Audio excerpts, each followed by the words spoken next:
Hello दोस्तों, नमस्कार। हमारा जो टॉपिक चल रहा था वो था सॉफ्टवेयर का एक यूनिट यूटिलिटी सॉफ्टवेयर जो शेष रह गया था। आज इसके बारे में बात करेंगे।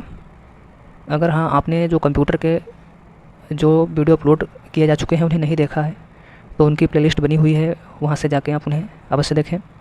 तो चलिए शुरू करते हैं। आज का हमारा टॉपिक है यूटिलिटी सॉफ्टवेयर। चलिए शुरू करते हैं। क्वेश्चन नंबर 55 है, एक कंप्यूटर प्रोग्राम जिसे कंप्यूटर का प्रयोग करना आसान हो जाता है क्या कहलाता है? तो इसका जो राइट आंसर है वो आपका हो जाएगा यूटिलिटी सॉफ्टवेयर। चलिए इसके बारे में देखते हैं, यूटिलिटी सॉफ्टवेयर क्या है। यूटिलिटी सॉफ्टवेयर एक छोटा सॉफ्टवेयर है जो ऑपरेटिंग सिस्टम के कार्यक्षमता में वृद्धि करता है। यह विशेष रूप से कंप्यूटर हार्डवेयर, ऑपरेटिंग सिस्टम या अनुप्रयोग के प्रबंधन को एक साथ कार्य करने में सहायता करता है। यह कार्य के छोटे भाग को पूरा करता है। इसकी सहायता से कंप्यूटर का उपयोग आसान हो जाता है। नेक्स्ट क्वेश्चन है, ऑपरेटिंग सिस्टम और यूटिलिटी प्रोग्राम सॉफ्टवेयर के उस वर्ग के हैं जिन्हें कहा जाता है। ऑप्शन ए है application software, option B sequential software, option C software suites, option D BIOS software, option E है सिस्टम सॉफ्टवेयर। तो इसका जो राइट आंसर है वो हो जाएगा हमारा ऑप्शन सी, सिस्टम सॉफ्टवेयर। चलिए इसके बारे में देखते हैं। सिस्टम सॉफ्टवेयर पूरे कंप्यूटर सिस्टम का आवश्यक भाग है। यूजर की ज़रूरत और हार्डवेयर की क्षमता के बीच जो अंतर होता है उसकी यह पूर्ति करता है। यह हार्डवेयर पर नियंत्रण रखता है तथा एप्लीकेशन पैकेज के कार्यों का निरीक्षण करता है। सिस्टम सॉफ्टवेयर कंप्यूटर रिसोर्सेज को प्रभावी बनाने और प्रोग्रामिंग एवं डिबगिंग करने में मानव प्रयास को कम करने में मदद करता है। सिस्टम सॉफ्टवेयर ऑपरेटिंग सिस्टम और यूटिलिटी प्रोग्राम्स के वर्ग में आते हैं। इसके निम्नलिखित उदाहरण हैं।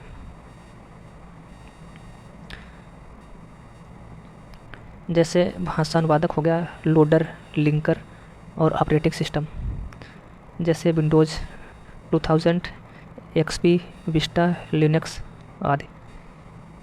नेक्स्ट क्वेश्चन, विंडो एक्सप्लोरर क्या है? विंडो एक्सप्लोरर यह एक फाइल मैनेजर है। नेक्स्ट क्वेश्चन, विनजिप का क्या कार्य है? ऑप्शन ए है यह एक एंटीवायरस सॉफ्टवेयर है।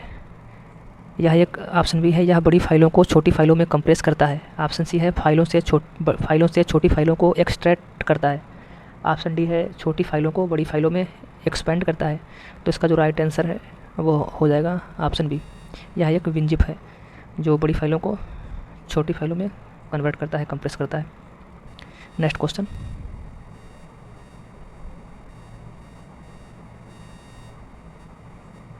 नेक्स्ट क्वेश्चन 59, एक यूटिलिटी सॉफ्टवेयर प्रोग्राम जो मेमोरी के अनावश्यक फ्रैगमेंट्स को पहचानता है और डिस्क पेशकश को पुनर्व्यवस्थित करता है ताकि ऑपरेशन इष्टतम ढंग से हो सके क्या कहलाता है? तो इसका राइट आंसर है वो हो जाएगा आपका ऑप्शन सी, डिस्क डिफ्रैगमेंटर।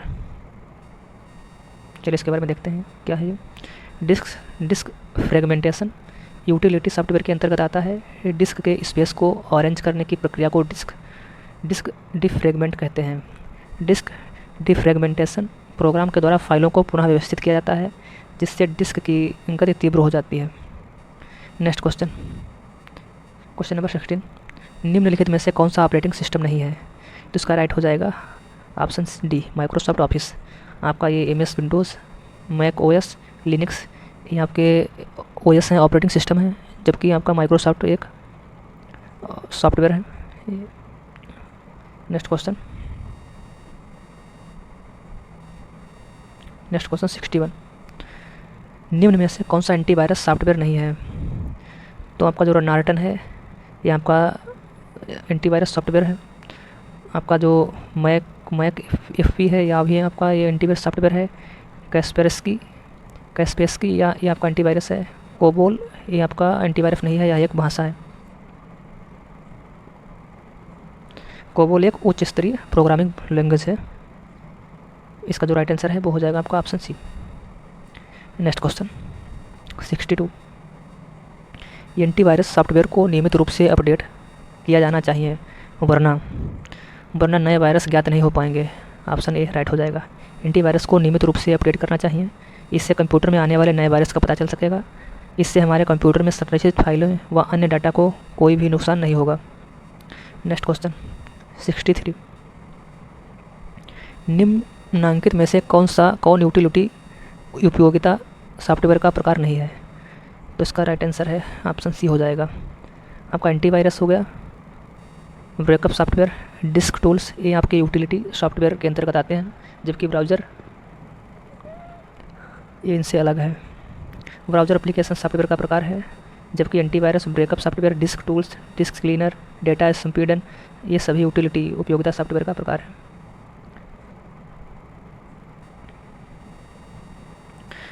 ये सॉफ्टवेयर का जो टॉपिक था हमारा यूटिलिटी सॉफ्टवेयर, ये समाप्त हुआ है। अब दूसरा टॉपिक हमारा है माइक्रोसॉफ्ट ऑफिस, इसके बारे में देखेंगे।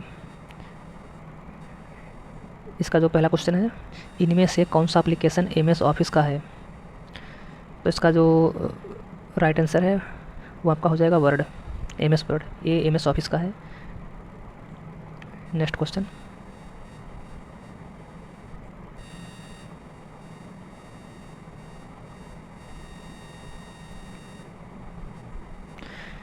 है 65, निम्नलिखित में से कौन सा ऑफिस पैकेज नहीं है? तो इसका राइट आंसर हो जाएगा option C quantum. WPS, Microsoft Office 2010, Libre, ये सब ऑफिस पैकेज हैं, जबकि क्वांटम ऑफिस पैकेज नहीं है, जबकि WPCS, माइक्रोसॉफ्ट ऑफिस 2010 तथा लिब्रे ये ऑफिस पैकेज हैं। नेक्स्ट क्वेश्चन 66, निम्नलिखित में से कौन सा एमएस ऑफिस सूट का हिस्सा नहीं है? तो इसका जो राइट आंसर है वो हो जाएगा प्रोजेक्ट्स। एमएस ऑफिस के अंतर्गत पावर पॉइंट, वर्ड, एक्सेल ये सब आते हैं, जबकि प्रोजेक्ट्स इसके अंतर्गत नहीं आता है। तो इसका जो राइट आंसर है वो हो जाएगा option B. Next question, Microsoft Office का निजी सूचना प्रबंधक क्या है? ऑप्शन ए है आउटलुक, ऑप्शन बी है इंटरनेट एक्सप्लोरर, ऑप्शन सी है ऑर्गेनाइजर, ऑप्शन डी है एक्सेस। तो इसका जो राइट आंसर है सूचना प्रबंधक वो आपका हो जाएगा आउटलुक। माइक्रोसॉफ्ट आउटलुक माइक्रोसॉफ्ट की ओर से पर्सनल इंफॉर्मेशन मैनेजर है, जो माइक्रोसॉफ्ट के ऑफिस सूट के पार्ट के रूप में उपलब्ध रहता है। Next question, presentation graphics software का एक उदाहरण नहीं है? तो आपका राइट आंसर हो जाएगा FoxPro. FoxPro presentation graphic software का उदाहरण नहीं है, जबकि आपका ये मैक्रोमीडिया, कोरेल्ड्रा, पावर पॉइंट है, ये प्रेजेंटेशन में उपयोग किए जाते हैं, जबकि आपका फॉक्स प्रो है ये प्रेजेंटेशन में इसका प्रयोग नहीं होता है। मैक्रोमीडिया, कोरेल्ड्रा, पावर पॉइंट यह सभी प्रेजेंटेशन ग्राफिक्स सॉफ्टवेयर का उदाहरण है, जबकि फॉक्स प्रो एक टेक्स्ट आधारित प्रक्रियात्मक रूप से उन्मुख प्रोग्रामिंग भाषा और डाटाबेस प्रबंधन प्रणाली है। नेक्स्ट क्वेश्चन 69, निम्नलिखित में से कौन एमएस ऑफिस का वर्जन नहीं है? तो इसका जो राइट आंसर हो जाएगा ऑप्शन सी हो जाएगा एमएस विस्टा। एमएस विस्टा एक ऑपरेटिंग सिस्टम है, जबकि एमएस 2000, एमएस 2003 और एमएस 2007 ये सब एमएस ऑफिस के वर्जन हैं। इसका जो एमएस विस्टा है ये आपका ऑपरेटिंग सिस्टम है। एमएस ऑफिस सर्वप्रथम 1989 में माइक्रोसॉफ्ट कॉर्पोरेशन द्वारा एमएस ओएस के लिए शुरू किया गया था। MS 2003, MS XP, MS 2000, MS 97 MS office के वर्जन हैं, जबकि एमएस विस्टा एक ऑपरेटिंग सिस्टम है। नेक्स्ट क्वेश्चन, रिक्त स्थान ग्राफिक्स, मल्टीमीडिया एवं प्रेजेंटेशन पैकेज का उदाहरण है? तो इसका राइट आंसर है आपका हो जाएगा कोरेल्ड्रा। कोरेल्ड्रा ग्राफिक्स, मल्टीमीडिया एवं प्रेजेंटेशन पैकेज का एक उदाहरण है, जिसमें bitmap, image editor, Corel photo prints के साथ साथ अन्य ग्राफिक्स संबंधित प्रोग्राम शामिल हैं। नेक्स्ट क्वेश्चन है 71, इनमें से कौन एक एमएस ऑफिस का वैध एक्सटेंशन नहीं है? तो इसका जो राइट आंसर है वो हो जाएगा आपका .pptl एमएस ऑफिस का वैध एक्सटेंशन नहीं है, जबकि DOCX माइक्रोसॉफ्ट वर्ड का नया मॉडिफाइड वर्जन है, और .potm MS power point template file का एक्सटेंशन है। .xlsm फाइल एक्सटेंशन के साथ साथ एक्सेल 2000 या नए में बनाए गए एक्सेल माइक्रो सक्षम वर्कबुक फाइल है। आपका एम एस ऑफिस से रिलेटेड ये आपका राइट है, ये आपका होता है .pot आपका होता है, जबकि PPTL ये नहीं होता है। तो इसका जो राइट आंसर हो जाएगा वो हो जाएगा ऑप्शन डी। Next question 72। रिक्त स्थान डिस्क प्री डिजाइंड डॉक्यूमेंट्स है जिसमें कोऑर्डिनेटिंग फॉन्ट, लेआउट और बैकग्राउंड होता है। तो इसका जो राइट आंसर है वो हो जाएगा ऑप्शन डी, टेम्पलेट। टेम्पलेट एक प्री डिजाइंड डॉक्यूमेंट्स है जिसमें कोऑर्डिनेटिंग फॉन्ट, लेआउट और बैकग्राउंड होता है। नेक्स्ट क्वेश्चन है 73। यदि आप एक ऐसे फॉन्ट का उपयोग करते हैं जो एक ब्राउज़र द्वारा सहायता प्राप्त नहीं होता है तो मूल पाठ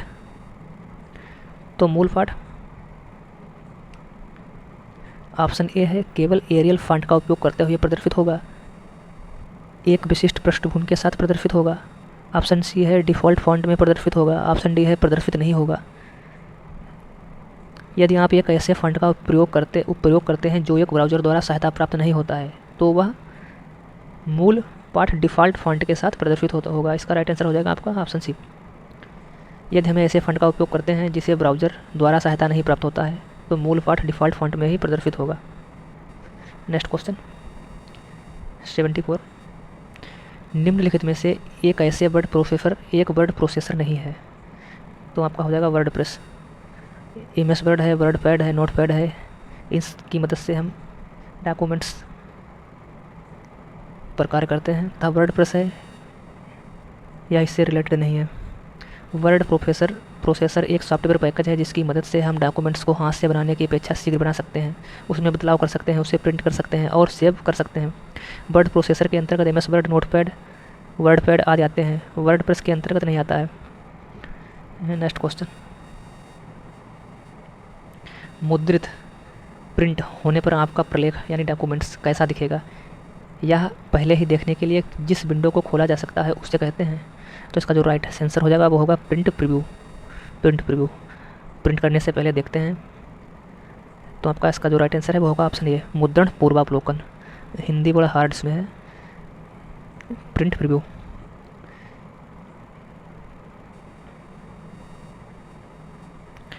मुद्रित प्रिंट होने पर आपका प्रलेख यानी डॉक्यूमेंट्स कैसा दिखेगा? या पहले ही देखने के लिए हम जिस विंडो को खोला जा सकता है उसे मुद्रण पूर्वावलोकन कहते हैं, यानी प्रिंट प्रीव्यू कहते हैं। Next question 66।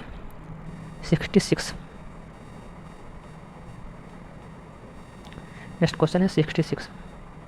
माइक्रोसॉफ्ट ऑफिस में कौन सी फंक्शन की प्रिंट प्रीव्यू विंडो प्रदर्शित करती है? तो आपका इसका जो राइट आंसर हो जाएगा Ctrl+F2।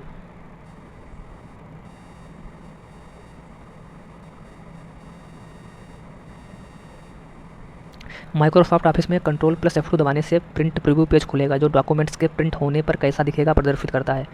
Alt+Ctrl+F2 को दबाने पर फाइल ओपन डायलॉग बॉक्स खुलता है। L2+F2 सेव की गई फाइल को पुनः सेव करती है। Shift+F2 टेक्स्ट को कॉपी करती है।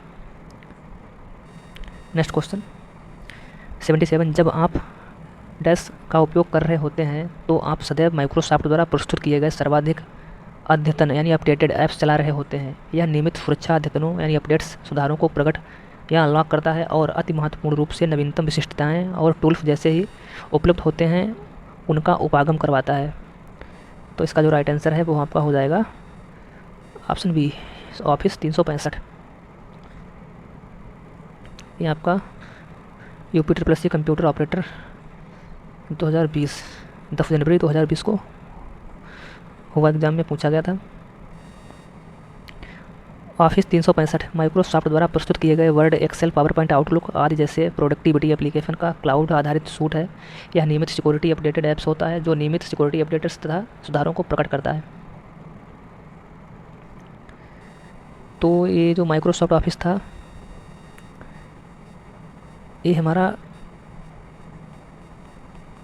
समाप्त हुआ है। माइक्रोसॉफ्ट ऑफिस हमारा जो नेक्स्ट टॉपिक रहेगा वो नेक्स्ट टॉपिक हमारा रहेगा MS वर्ड, जिसे हम दूसरे वीडियो में देखेंगे। क्वेश्चन नंबर 78 से ये हमारा शुरू होगा। तो चलिए तो आपका कैसा लगा है वीडियो? अगर पसंद आया हो तो लाइक करें, शेयर करें एंड सब्सक्राइब करना ना भूलें। धन्यवाद।